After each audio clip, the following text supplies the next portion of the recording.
Hi everyone, welcome to today's video where we're going to go over how understanding the actual expenses tied to a home and your vehicles can make or break a retirement plan. Let's dive in. I'm going to give you a 30-second version of a retirement plan and how one would work whenever somebody builds one of these with me. We've got John and Janie who are both 64 years old. They want to figure out when they can retire. We're going to look at their basic living expenses. We know they're going to have to pay taxes and fees.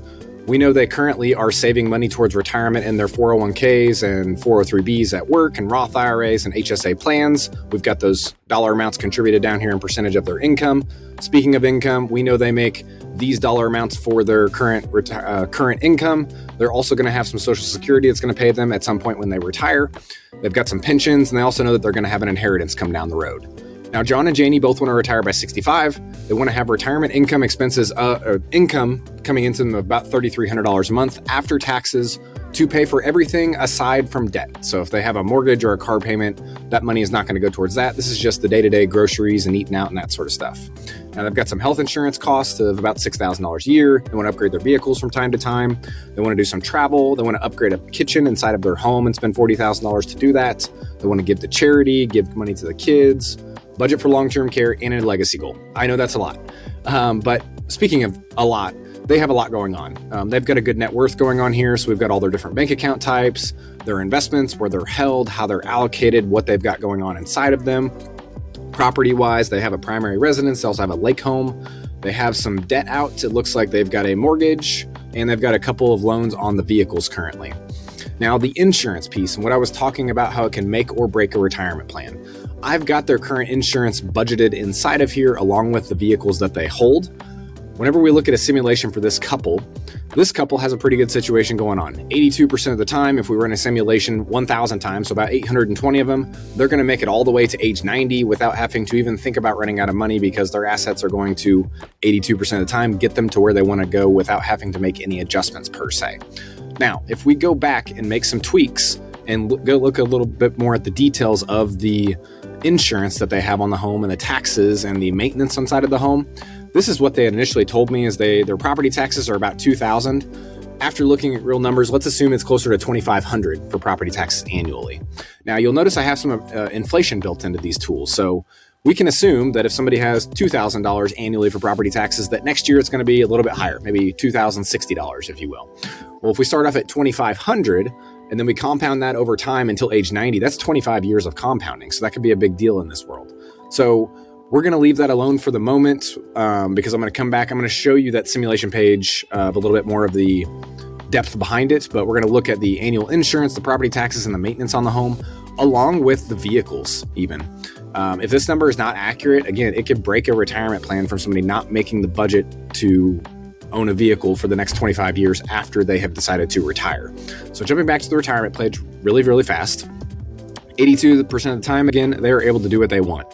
I want you to focus on this 1.1 million they've got at legacy time or when they pass away. That's what they have on average, if you will. So that's going to be a big determining factor in what I'm about to show you, the math behind all this too.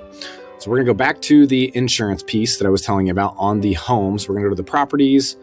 We're going to say that these updated numbers were actually $2,500 a year for the property tax. For a $275,000 home, they're probably paying close to $3,000 annually for their homeowner's insurance, especially in the world that we live in today.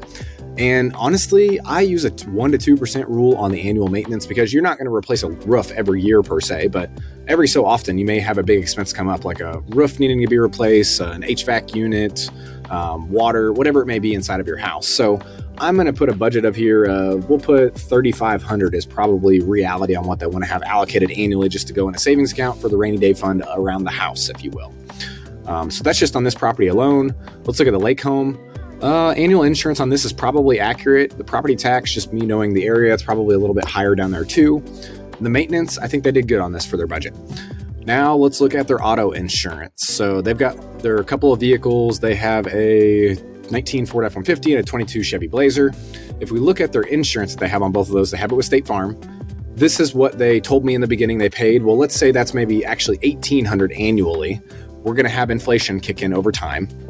I should probably talk to them about their liability too, because they have a high net worth. So if they caused an accident and hurt somebody, they're actually going to only have $100,000 that would pay out towards the injuries of that other person, $300,000 per incident. Well, if somebody knows you've got a nest egg of money that you're sitting on, they might sue you.